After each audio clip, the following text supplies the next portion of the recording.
우리의 믿음은 우리의 기도와 깊이 연결되어 있습니다. 기도가 깊어지면 믿음이 깊어지고, 또 믿음이 깊어지면 자연히 기도도 깊어지게 되는 것이죠. 오늘 본문이 들어있는 에베소서에는 바울의 기도, 성도들을 위한 바울의 기도가 1장에 나오고 3장에 나오는데요.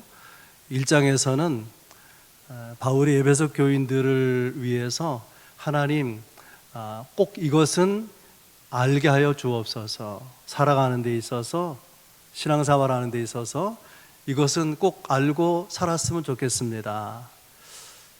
그렇게 기도하는 내용이 하나님이 누구신지 알게 하소서, 하나님이 왜 부르셨는지 알게 하소서, 하나님이 약속한 풍성함이 얼마나 놀라운지 알게 하소서, 이미 주신 주의 능력이 어떠한지 알게 하소서, 그렇게 알게 해달라고 기도하고요.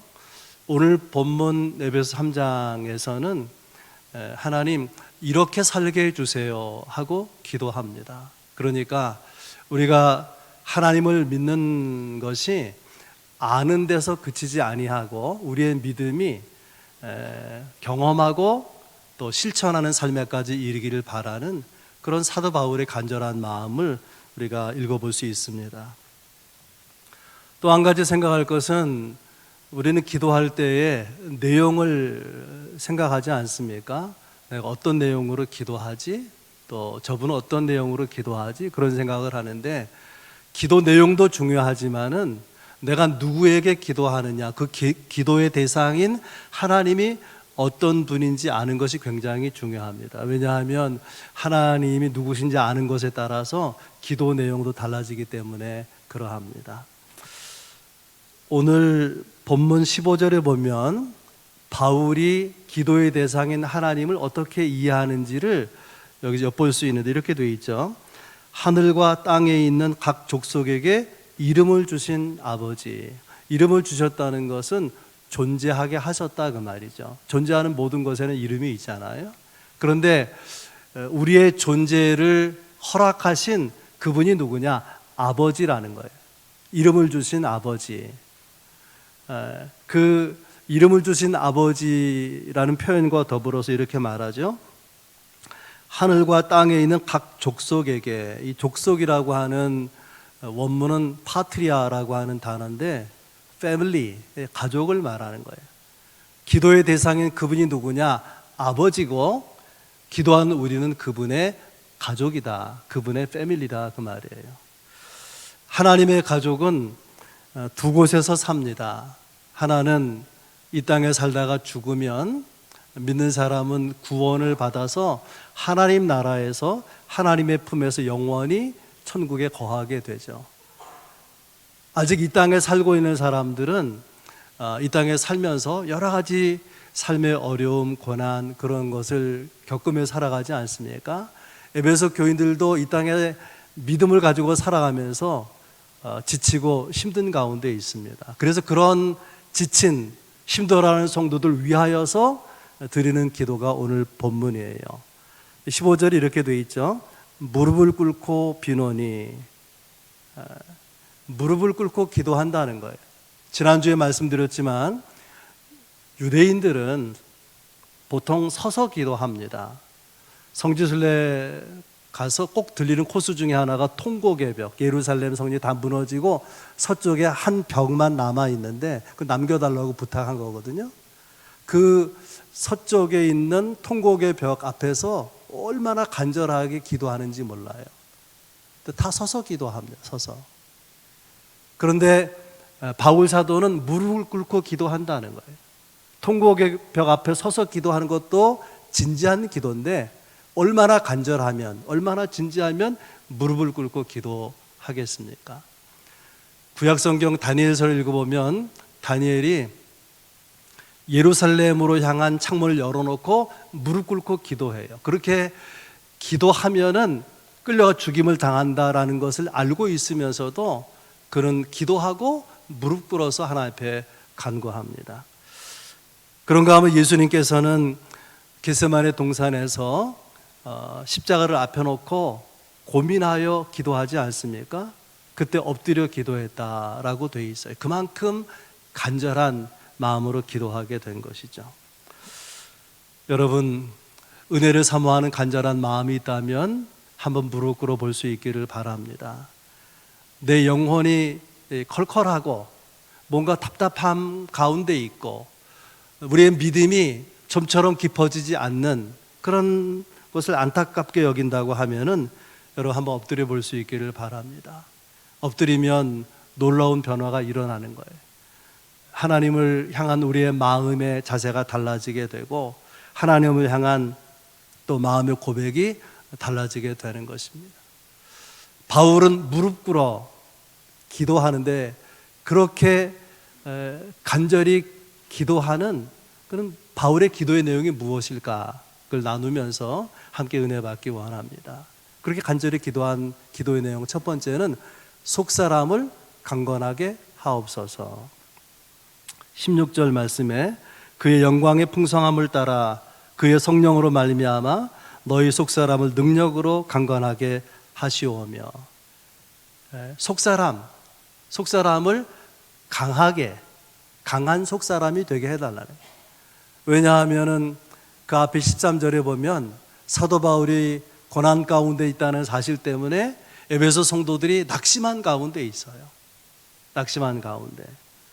여러분, 우리가 살아가는 삶에는 뭐 수없이 낙심할 일들이 있지 않겠습니까? 그러나 속사람이 강건하면 어떤 환경에서도 낙심하지 않을 수 있는 것이죠. 속사람을 강건하게 하옵소서. 여러분, 속사람이 뭘까요? 속사람. 어떤 영어 성경에는 inner being, 이 being은 존재를 말하죠. 안에 있는 존재가 속사람이라는 거예요. 내 존재가 밖으로 드러난 것은 겉사람이죠. 우리의 학력, 우리의 재능, 또 우리의 외모, 우리의 재산, 이런 것들은 다 겉사람에 속한 부분 아니겠습니까? 우리는 우리 마음이 어찌 되는지도 모르는 가운데에 너무 겉사람을 꾸미는데 치중하고 결과적으로 속사람이 연약해지는 거죠. 그러면 속사람이 강건하지 못하고 연약해지면 어떻게 되느냐? 정욕을 컨트롤하지 못해요. 유혹에 쉽게 무너지게 됩니다. 고난을 받으면 크게 낙심하게 되고 거룩한 삶을 향해서 전진하지 못하고 영적 대결에 승리할 수가 없게 되는 것이죠. 그래서 속사람이 강건하기를 기도하는데 속사람이 강건하면 어떻게 되느냐? 우리의 말이나 우리의 생각의 행동을 통해서 그리스도를 기쁘시게 할 수 있고 하나님의 백성다운 높은 도덕성을 발휘할 수 있고 하나님 앞에 정직하고 또 겸손하고 우리가 하나님의 은혜 가운데 세상을 분별하며 그리스도를 닮아가는 그런 삶이 가능해지는 것이죠. 속사람이 강건한 것이 이렇게 중요한데 어떻게 하면 우리의 속사람이 강건해질 수 있느냐? 바울은 오늘 본문에 두 가지를 우리에게 가르쳐 주는데요. 첫 번째가 성령으로 말미암아, 그런 표현이 나오죠. 성령으로 말미암아.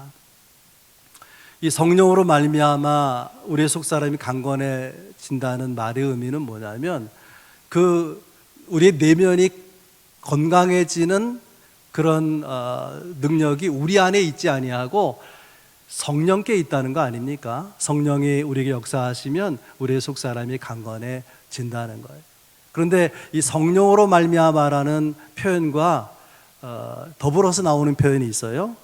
그의 영광의 풍성함을 따라 성령으로 말미암아. 이게 무슨 말이냐면 성령이 우리의 내면을 속사람을 강건하게 하시는데 성령이 충분히 풍성함으로 충만하게 우리를 채우고 다스리면 그때 우리의 속사람이 강건해진다는 것입니다. 우리가 속사람이 강건하지 아니하면 우리의 내면이 세상의 오만 잡다한 것들로 다 채워지게 되는 거죠.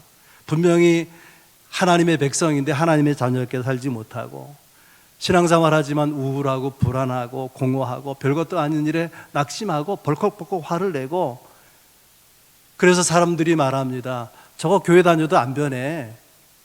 여러분, 신앙생활에도 안 변하는 것이 아니라 성령이 우리에게 충만하게 역사하지 못해서 그런 거예요. 아니, 성령이 충만히 역사하도록 우리가 우리의 마음을 열고 응답하지 않아서 그런 것입니다.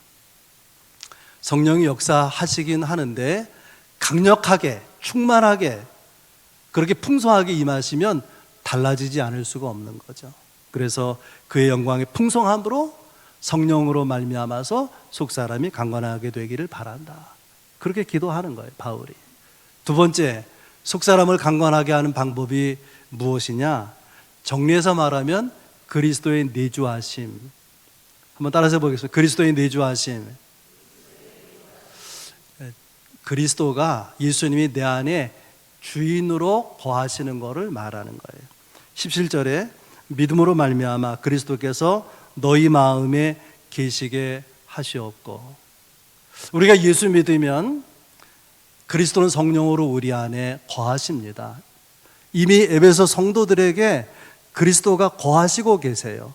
그런데 불구하고 그리스도가 계시게 하옵소서라고 기도하잖아요. 좀 이상하지 않습니까? 이미 계시는데 뭐 거하라고 왜 그렇게 기도하겠습니까? 근데 여기 본문에 나오는 너희 마음에 계시게 하신다라고 하는 그 계시다는 말이 원어는 카토이케오라고 하는 카토이케오. 이와 비슷한 단어가 파로이케오라고 하는 단어 있어요. 파로이케오. 둘 다 거한다는 말인데 카토이케오는 뭐냐면 영구히 거하는 거예요. 계속해서 오래도록 지속적으로 거하는. 그리고 파로이케오는 손님이 잠깐 왔다 가는 것처럼 잠시 머무는 것을 말하는 것입니다. 오늘 본문에 나오는 계신다 거한다는 말은 카토이케오예요. 지속적으로 영원히 우리 가운데 거하신다고 하는 것입니다. 우리가 이렇게 기도할 때가 있죠. 주님, 제 마음을 다스려 주옵소서.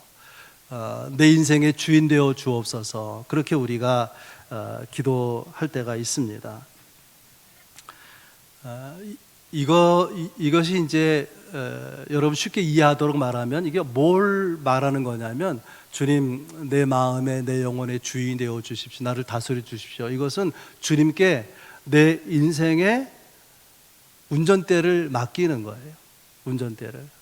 그러니까 그분이 운전석에 앉아 계시고 그분이 운전하지 않습니까? 근데 이제 이렇게 우리가 주님께 말하는 거예요. 주님, 아니 왜 왼쪽으로 가야 되는데 오른쪽으로 가세요? 왜 빨리 가야 되는데 천천히 가세요? 지금 여기서 멈춰야 되는데 왜 계속 그냥 가고 계십니까? 누가 운전하려고 하는 거죠? 자기가 운전하려고 하는 거예요. 여러분, 신앙생활은 운전대를 맡기는 거예요. 그래서 우리의 속사람이 언제 강건해지느냐? 주께서 내게 주인으로 운전대를 잡고 계시면 강건해지는데 그렇게 되게 하는 방법이 무엇이냐? 믿음으로. 그렇게 되어 있죠. 믿음으로 말미암아 그리스도께서 너희 마음에 계시게 하시옵고. 믿는다는 것은 신뢰하는 것이고 신뢰한다는 것은 맡기는 것입니다. 주님이 우리 안에 거하시지만은 맡길 때에 우리의 삶을 드라이브해 가시는 것이죠. 내 인생의 최선, 그것은 운전대를 주님이 잡는 거예요. 여러분, 그렇게 믿고 신뢰하고 맡길 수 있기를 바랍니다. 아무튼 바울이 성도들을 위해 첫 번째 간절히 기도하는 내용은 속사람을 강건하게 하옵소서. 두 번째 기도는 주님의 사랑을 체험하게 하옵소서. 그런 내용인데요. 17절 중반 이후에 이렇게 되어 있죠. 너희가 사랑 가운데서 뿌리가 박히고 터가 굳어져서. 이런 이미지, 이 17절을 그림으로 생각해 보세요. 뿌리가 박히고 나무가 땅에 뿌리를 깊이 내리고 있는 모습, 터가 굳어져서 어떤 집이 기초가 견고한 토대 위에 세워진 그런 모습을 연상시키지 않습니까? 생각해 보면 나무가 뿌리를 내리는데 건강한 나무, 생명력이 왕성한 나무는요, 사실은 가지나 잎보다 중요한 건 뿌리 아니겠습니까? 뿌리가 깊이 땅속에 뿌리를 내리고 있고 견고하게 뿌리를 내리고 있으면 시간 지나면 잘 자라게 되는 거죠, 그 나무는. 그런데 우리의 삶이 사랑 가운데 뿌리가 내리기를 위해서 기도하는데, 그냥 사랑이 아니라 그리스도의 사랑의 뿌리를 내리기를 위해서 바울이 기도합니다. 그리스도의 사랑의 뿌리를 내리기를, 그리스도의 사랑을 체험하고 깨닫게 되기를 바란다는 거예요. 18절에 보면 능히 모든 성도와 함께 지식에 넘치는 그리스도의 사랑을 알고, 그렇게 되어 있죠. 첫 번째 단계가 지식에 넘치는 그리스도의 사랑을 알게 하소서. 이 넘친다, 지식에 넘친다, 이 말은 우리의 지식을 초월해서 그런 뜻입니다. 우리는 많은 경우에 지식 때문에 하나님을 향한 신앙으로 나아가는 제한을 받아요. 실제로 에베소 교인들이요, 지식을 추구했어요. 신앙생활 하는데 너무 지식을 강조하다 보니까 사랑을 잃어버리게 된 것입니다. 그래서 바울이 말하는 거예요. 지식에 넘치는 그리스도의 사랑을 알기를 바란다. 우리의 지식으로 그리스도의 사랑을 다 알 수가 없어요. 그것을 넘어서는 주님의 사랑을 깨닫기를, 또 체험하기를 바란다, 그렇게 기도하고, 또 이렇게 19절에는 좀 더 설명해서 이렇게 기도합니다. 그 너비와 길이와 높이와 깊이가 어떠함을 깨달아 알기를 바란다는 거예요. 그리스도의 사랑이, 사랑의 넓이, 길이, 높이, 깊이가 어떠함을 깨닫기를 바란다. 이 19절을요, 가장 쉬운 표현으로 또 가장 핵심적인 내용을 말하면 십자가의 사랑을 말하는 거예요. 십자가의 사랑을 제발 깨달아 알기를 바란다, 그 말이죠. 여러분, 십자가의 사랑의 너비를 생각해 보세요. 그 사랑의 넓이는 이방인까지 사랑하는 거예요. 유대인들은 유대인만 하나님의 백성이고 하나님은 유대인만 사랑한다고 생각했는데, 복음을 전하면서 보니까 이방인들이 복음을 듣고 구원받는 거예요. 하나님이 그들도 사랑하고 그들도 구원하신다는 사실을 깨닫고 바울 자신이 크게 놀란 것입니다. 유대인들이 크게 놀라게 됐어요. 십자가 그리스도 사랑의 넓이, 사랑의 길이는 영원히 지속될 만큼 충분히 긴 사랑이고, 사랑의 깊이, 얼마나 타락한 사람도 용서하시고 구원하신 사랑에, 살인자까지라도 그가 예수 믿으면, 그가 회개하면 구원받을 수 있다. 사랑의 높이, 우리를 안으시고 하늘 보좌에 함께 앉으시는 충분히 높은 사랑, 이것이 십자가 그리스도의 사랑인 것이, 이 사랑을 알게 해달라, 깨닫게 해달라고 기도합니다. 설교를 준비하면서 이 깨닫는다라는 그 원어 사전을 보니까 마음으로 붙잡는다, 그렇게 되어 있어요. 그리스도의 사랑을 마음으로 붙잡는다. 하나님은 우리가 붙잡을 수 있는 존재가 아니에요. 그분은 창조주시고 그분은 하나님이시죠. 죄인의 손으로 거룩하신 분을 우리가 붙들 수가 있겠습니까? 시간인 존재가 영원인 하나님을 붙잡을 수가 있겠습니까? 그런데 잡혀주신다는 거예요. 어떤 목사님이 설교하면서 이렇게 푸는데 제가 공감을 했어요. 연인들이요, 바닷가에서 사랑놀이를 하잖아요. 막 달려가면서 나 잡아봐라 그러잖아요. 나 잡아봐라. 근데 막 힘껏 달리면 잡을 수 있어요, 없어요? 잡을 수가 없죠. 그러니까 나 잡아봐라 하고 이렇게 다름질하면서 도망가면서 잡을 수 있는 속도로 간단 말이죠. 잡혀주는 거예요. 그것이 사랑인 거죠. 주님이 우리를 사랑하시는 것은 우리가 다가설 수 없는 분인데, 우리가 다 경험할 수 없는 분인데, 그럴 수 있도록 우리에게 다가오신다는 거예요. 우리에게 오시고 우리를 만나주시고 우리를 사랑해 주시는 것을 알았으면 좋겠다는 것입니다. 더러 이런 말을 합니다. 자식이 부모 사랑을 어떻게 알아? 그러면 몰라도 된다는 말입니까?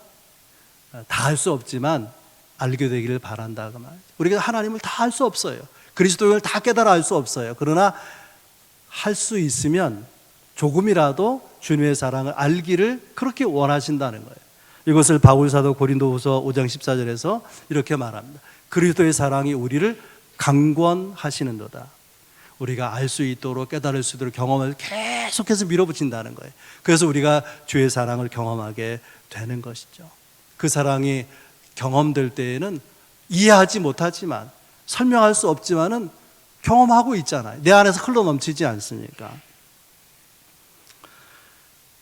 그래서 이런 사랑을 경험한 사람들이 고백하기를, 주님, 도대체 내가 누구이기에, 내가 무엇이길 이처럼 사랑합니까? 왜 나를 사랑합니까? 왜 나지? 나같이 못난 사람? 왜 나 같은 사람까지 사랑하는 것이지? 다 이해할 수 없지만 경험했기에 감격하고 고백하게 되는 것이죠. 속사람을 강건하게 하옵소서. 첫 번째 기도 제목이었었는데, 누가 가장 연약한 사람이냐? 사랑의 에너지가 부족한 사람, 사랑할 힘이 없어요. 누군가를 사랑할 힘이, 자기도 제대로 사랑할 힘이 없는 사람, 연약한 사람이죠. 그럼 누가 강한 사람이냐? 사랑의 에너지가 많은 사람이에요. 그 영혼이 사랑으로 채워져 있는 사람이에요. 자기를 사랑할 뿐 아니라 이웃을 사랑으로 끌어안을 수 있는 사람, 그 사랑으로 상대를 변화시킬 수 있는 사람, 그 사랑으로 하나님을 예배하고 찬양할 수 있는 사람, 여러분 그런 사람이 될 수 있기를, 사모할 수 있기를 바랍니다. 주님의 사랑을 체험하게 하여 주옵소서. 두 번째 기도 제목이고요. 세 번째 기도 제목은 충만함을 누리게 하소서. 이것이 기도의 결론이죠. 기도의 결론. 19절에 이렇게 말합니다. 하나님의 모든 충만하신 것으로 너희에게 충만하게 하시기를 구하노라. 하나님의 모든 충만함, 거기에 이르는 충만함, 그것을 기도하고 있는 것입니다. 어떤 신학자가 이 부분을 이렇게 말했어요. 이것은 기도 제목의 최고봉이다. 이것은 기도 제목의 클라이막스다. 이보다 더 높은, 이보다 더 큰 기도는 없다. 그런 말 아니겠습니까? 근데 이 19절로 부족했던지 풀어서 바울은 이렇게 기도합니다. 20절에서 우리 가운데서 역사하신 능력대로 우리가 구하거나 생각하는 모든 것에 더 넘치도록 능히 하실 이에게. 이 20절 너무너무나 좋아하는, 제가 너무나 좋아하는 말씀이에요. 하나님을 생각할 때에, 하나님께 기도할 때에 이 부분을 가지고 생각하고 기도합니다. 잘 보세요. 내가 구하는 것에 하나님은 넘치게 하시는 분, 내가 어떤 걸 생각하는데 그것보다 넘치게 우리에게 은혜를 베푸시는 분, 고맙지 않습니까? 우리는 기도할 때요, 우리 수준으로 기도해요. 그러나 하나님은 하나님의 수준으로 응답하십니다. 우리가 생각하고 계획할 때 우리 수준이에요. 그러나 하나님은 우리의 생각의 수준을 넘어서 역사하신다고 하는 거예요. 야곱을 생각해 보세요. 외삼촌 집으로 피난 갈 때, 도망갈 때에 루스라고 하는, 베델이라고 하는 곳에서 돌베개하고 잠을 자잖아요. 하늘의 사닥다리를 이렇게 환상으로 꿈에서 보게 되는데, 그때 야곱이 하나님께 이렇게 기도합니다. 하나님의 임재를, 함께 하심을 경험하면서 소원 기도를 해요. 하나님, 내가 이 피난 가는 이 길에서 주께서 나를 지켜주시고 내게 먹을 것을 주시고 입을 옷을 주시면은 내가 돌아올 때에 이렇게 하나님을 섬기겠습니다 라고 소원 기도를 드립니다. 하나님이 어떻게 응답하시죠? 먹을 것, 입을 것, 그 생명을 지켜주는 정도로 끝나나요? 그러지 아니하고 홀로 혈혈단신 외삼촌 집으로 피난 건 것인데, 거기서 아내를 만나잖아요. 결혼해가 자식을 낳죠. 많은 가축이 생기고 많은 재물이 그에게 있었어요. 그리고 고향으로 돌아오자. 그걸 사자성어로 뭐라고 말하죠? 금이환영한다. 금이환영. 과거급제는 금이환영한다 그러지 않습니까? 생각한 것에 구한 것에 넘치도록 주신 것이죠. 솔로몬이 하나님 앞에 지혜를 구하잖아요. 하나님의 응답은 지혜만 주신 것이 아니라 부귀와 영화를 함께 허락해 주시지 않습니까? 사실 솔로몬만이 아니라, 야곱만이 아니라 여러분의 삶, 또 저의 삶에도 돌아보면 생각한 것에 넘치도록, 구한 것에 넘치도록 베푸시는 은혜가 있지 않았습니까? 윌버트 체프만이라고 하는 목사님이 계시는데, 그 교회에 어떤 교인이 한 아들이 있는데 13살 때 가출해 버렸어요. 이 가출해 돌아오지 않는 아들을 아버지가 그냥 애타게 찾는데 무려 18년을 찾아다녔어요. 그러던 어느 날 한 역전에서 구걸하고 있는 청년을 보게 되는데, 보니까는 그 눈동자에 초점이 없어요. 약을 마약을 하고 돈 떨어지면 구걸을 하고 그런 청년이었어요. 근데 이렇게 지나갈 수도 있는데 이렇게 어떤 그 사람은 영적인 존재잖아요. 그러니까 이상한 생각이 들어가지고 보니까는 자기 아들인 거예요. 그래서 다가서서 말합니다. 야, 너 탐이 아니야? 나야 아빠야. 그러자 청년이 아빠인 그분을 향해서 돈 좀 주세요. 한 푼만 도와주세요. 그런 거 아닙니까? 이 아빠가 너무 기가 막히죠. 그래서 아들을 덥석 안고 하는 말이 동전이 문제가 아니야. 나야 아빠야. 내 집이 네 거야. 내 재산이 다 네 거야. 내 농장이 네 거야. 내 모든 것이 다 너의 것이다. 가자 집으로. 이것이 하나님 아버지의 심정 아니겠습니까? 하나님은 이런 마음으로 하나님의 충만한 것이 우리에게 채워지기를 바라는 거예요. 충만한 것을 가지고 있는데 그것을 주고 싶은 거예요. 이 아버지의 마음처럼. 제이비 필립스라고 하는 분이 책을 썼는데 당신의 하나님은 너무 작습니다. 그런 책을 썼어요. 내용은 이런 것입니다. 내가 만든 생각이라고 하는 그 상자 속에 하나님을 넣어놓고 하나님이 이런 분이다 생각한다는 거예요. 하나님을 제한하고 있는 것이죠. 내 생각이 작아서 하나님을 향한 내 믿음이 작아서 우리는 하나님을 제한하고 있는 것은 아닌가. 그래서 말하기를 한마디로 당신 안에 있는 하나님은 너무 작습니다. 하나님 작은 분이 아니에요. 크고 위대하신 분인데 하나님을 우리가 너무 제한하고 있는 거 아니냐, 그런 말입니다. 오늘 본문에서 우리가 생각하고 구하는 것에 넘치도록 그 일을 능히 하실 이다. 여러분 거기에 밑줄을 그어보고 여러분 묵상할 수 있길 바랍니다. 능히 하실 일, 능히 하실 일. 이게 무슨 말이냐면 하나님께서 우리가 구하고 생각하는 넘치도록 하실 수 능력이 있다라는 말과 더불어서 그렇게 할 마음이 있다는 거예요. 여러분 어떤 사람이 어려울 때에 내게 돈이 있어요. 그러나 그런 능력이 있다고 해서 다 도와주는 건 아니죠. 도와줄 마음이 있어야 되는 거예요. 하나님께는 능력도 있고 도와줄 의지도 있다, 그런 뜻이죠. 그래서 구하고 생각하는 것에 넘치도록 왜 주시겠다고 하느냐? 전지전능해서만이 아니라 말이죠. 그렇게 베푸실 의지를, 사랑의 의지를 주님이 가지고 계시다고 하는 것이죠. 그 증거가 뭐냐? 십자가의 아들을 내어주신 것 아니겠습니까? 말씀을 정리하겠는데요, 오늘 여러분들에게 드린 말씀과 꼭 맞는 가스펠송이 하나 있어요. 그 사랑이라고 하는 찬양. 가사를 읽어보겠습니다. 아버지 사랑 내가 노래해, 아버지 은혜 내가 노래해. 그 사랑 변함없으신, 거짓없으신, 성실하신 그 사랑. 상한 갈 때 꺾지 않으시는, 꺼져가는 등불 끄지 않는 그 사랑. 변함없으신, 거짓없으신, 성실하신 그 사랑. 사랑, 그 사랑, 날 위해 죽으신, 날 위해 다시 사신 예수 그리스도, 다시 오실 그 사랑. 죽음도 생명도 천사도 하늘의 어떤 권세도 끊을 수 없는 영원한 그 사랑 예수. 바울은 지금 감옥에 있습니다.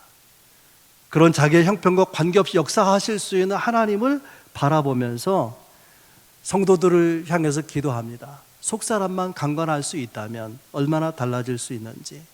하나님은 우리를 하나님의 충만함으로 채우신 응답을 주실 수 있는 분, 그런 무한한 가능성의 세계를 바라보면서 하나님께 기도하고 하나님께 찬양을 드리고 있는 것이죠.